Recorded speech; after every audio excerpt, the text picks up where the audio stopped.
અંબાજીના ચાચર ચોકમાં સમસ્ત ગુજરાત બ્રહ્મ સમાજ રાજ્યકક્ષા દ્વારા 1111 બાળકીઓનું પૂજન યોજાયું। 3 થી 12 વર્ષની વયની અંબાજીની વિવિધ શાળાઓમાં ભણતી બાળકીઓને ક્રમબદ્ધ બેસાડી તેમનું તિલક અને પૂજન વિધિ સાથે સન્માન કરાયું। નવરાત્રિમાં પહેરવાના વસ્ત્રો અને ભેટો આપવામાં આવી આ ઐતિહાસિક કાર્યક્રમે ગિનીસ બુક ઓફ વર્લ્ડ રેકોર્ડમાં સ્થાન મેળવ્યું અને આયોજકોને સર્ટિફિકેટ પણ એનાયત થયું। અંબાજીની વિવિધ શાળાઓમાં ભણતી બાળાઓને ચાચર ચોકમાં ક્રમબદ્ધ બેસાડી તેમનું પૂજન કરી તિલક સાથે नवरात्रि पूजन सुंदर कार्यक्रम समस्त गुजरात ब्रह्म समाज राज्यकक्षा द्वारा आज सुधीना इतिहासनो कार्यक्रम योजायो हतो।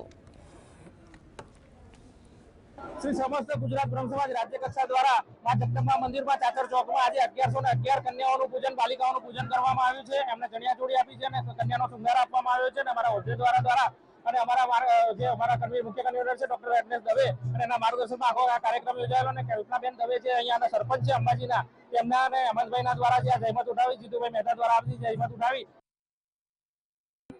માં અંબાના નિવાસસ્થાન આરાસુરી અંબાજીની આના ચાચર ચોકમાં આજે શ્રી સમસ્ત ગુજરાત બ્રહ્મ સમાજ અને દાતાઓના સહયોગથી એક કન્યા પૂજનનો કાર્યક્રમ યોજવામાં આવ્યો, જેની અંદર 1111 ઉપરાંત કન્યાઓનું આજે પૂજન કરવામાં આવ્યું અને તમામ કન્યાઓના પૂજનની અંદર તમામ અંબાજીના ભક્તિભાવથી બધી જ કન્યાઓએ ભાગ લીધો।